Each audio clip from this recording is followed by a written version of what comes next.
सेवा हीच साधना या तत्वानुसार श्री अनिरुद्ध उपासना फाउंडेशनचं वैद्यकीय आणि आरोग्य सेवा शिबिर शाहूवाडी तालुक्यातील पेंडाखळे गावात भक्तिभावाच्या वातावरणात पार पडलं।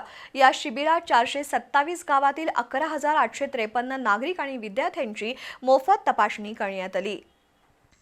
शाहूवाडी तालुक्यातील पेंडाखळे परिसरात श्री अनिरुद्ध उपासना फाउंडेशनच्या वतीनं गेल्या 19 वर्षांपासून आरोग्य सेवा शिबिराचा उपक्रम अखंडपणे राबवला जातोय।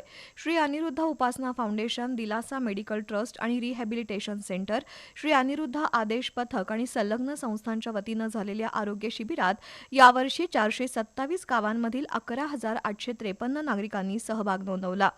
यामध्ये 7,634 शालेय विद्यार्थ्यांची मोफत आरोग्य तपासणी करण्यात आली। ग्रामीण भागातील आरोग्य सुविधांचा अभाव ओळखून मुंबई, पुणे आणि विविध भागातून आलेल्या 127 नामवंत डॉक्टरांसह 95 पॅरामेडिकल तज्ज्ञांनी सेवाभावानं रुग्णसेवा केली। डोळ्यांच्या तपासणीतून 2,153 जणांना मोफत चष्मे, एक्स-रे, ईसीजी, पॅथॉलॉजी, दंतचिकित्सा, स्त्रीरोग, हृदयरोग, बालरोग, अस्थिरोग, ENT, त्वचारोग आणि फिजिओथेरपी अशा विविध विभागांमध्ये रुग्णांना उपचार मिळाले। या शिबिराचा आत्मा ठरलेला अन्नपूर्णा प्रसादम उपक्रम उल्लेखनीय ठरला। सुमारे 52,000 भाविक आणि लाभार्थ्यांनी प्रसादरूपी भोजनाचा लाभ घेतला। गावकऱ्यांपासून विद्यार्थ्यांपर्यंत प्रत्येकासाठी भोजनाची भक्तिपूर्ण व्यवस्था करण्यात आली होती। विद्यार्थी आणि ग्रामस्थांना शिबिरस्थळी सहज पोहोचता यावं यासाठी मोफत वाहतुकीची व्यवस्था करण्यात आली। तब्बल 136 शाळांमधील 8,208 विद्यार्थी या सुविधेचा लाभ घेऊन शिबिरात सहभागी झाले।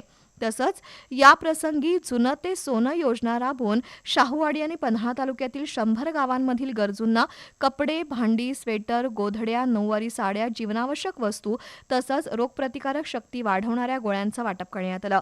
विशेष बाब म्हणजे स्त्रियांसाठी तब्बल 6,46,650 सॅनिटरी नॅपकिन्सचं वाटप करण्यात आलं।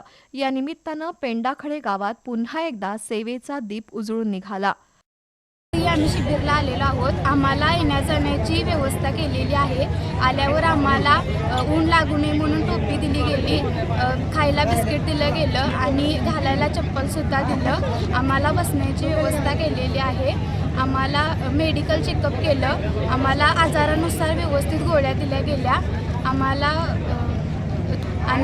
भोजन करून आता सोडण्याची व्यवस्था केलेली आहे। बी न्यूजसाठी पेंडाखळेहून किरण मस्कर।